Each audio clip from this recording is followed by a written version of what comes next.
afternoon, cactus people. Picking up from where I left off on the what's new in cactus and succulents video the other day. I showed a picture of the leaves on top of this African milk tree, which is a euphorbia, and Diana mentioned that it was unusual for cacti and succulents to have leaves, but a few of them do. Not too many.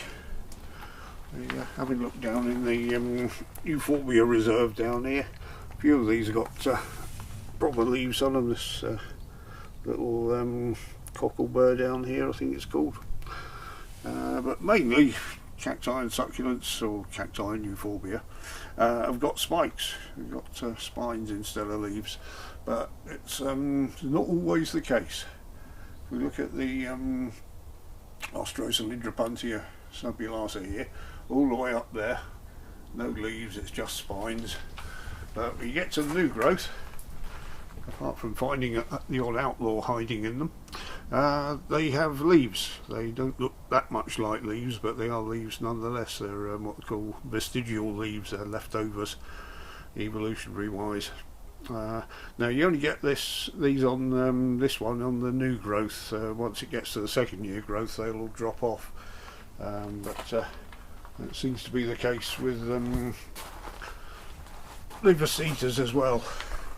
Look down the stem, you can see there's nothing in the way of leaves there, but you get to the top, and these are the deciduous leaves turning brown and falling off, just like they do on other trees, and these are starting to turn as well, being autumn. So and I've read in some books they say they're not much use photosynthesis wise, but they're green, they've got chlorophyll in, so they must be of some use. But with cactus in extreme conditions, here's a nice one that's got some quite long ones left on that. In extreme conditions, leaves are a bit of a liability because they lose water, and you don't want to be doing that. You don't want a huge surface area, so cacti have sort of minimised them, and photosynthesis mainly takes place on the actual body of the plant now rather than the leaves.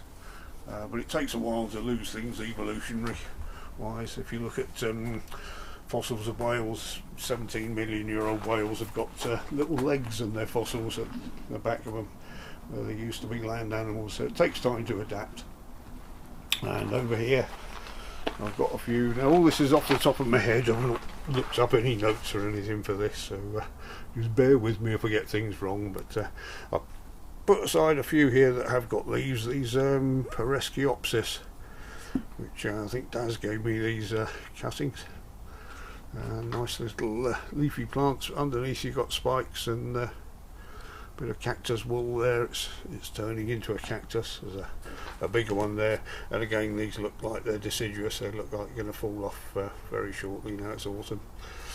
There's another one with the cristate version of the Prestita, I think then, and again leaves on the top, none on the lower part.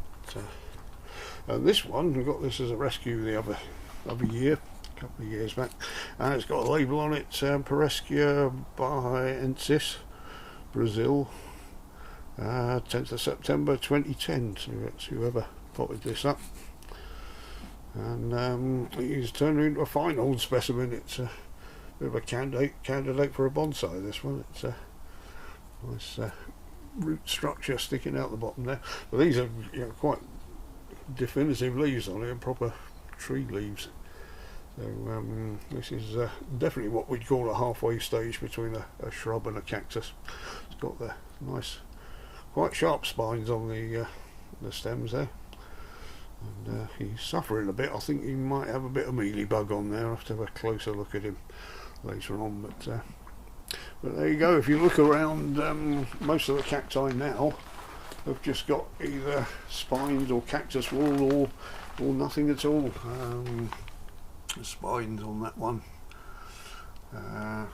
very fine spines on some of them. And if we look over here, there's some that almost on the bald side. This one here. It hasn't got spines or anything. I haven't even got cactus wall on that one. It's been pretending to be dead for a couple of years, that one. Over here, very bald looking Gymnocalycium there. But looking around, there's nothing in the way of leaves until you get to this, again, a cutting of a subulata at the back there, which has got the leaves, again nothing on the lower stem, and these are starting to shrivel up. So there we go. It's, 30 million years might seem like a long time to us, but plant wise that's pretty quick, so they really haven't had time to adapt properly yet.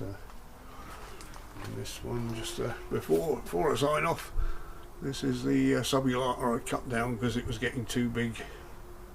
It was heading for the roof. In fact, it was touching the roof, and you can see all the new growth that's come from there.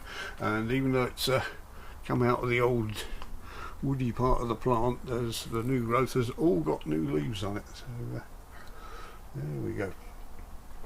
Anyway, hope that's made things a bit clearer, probably as clear as mud, you're all saying. Thank you very much for watching, everyone.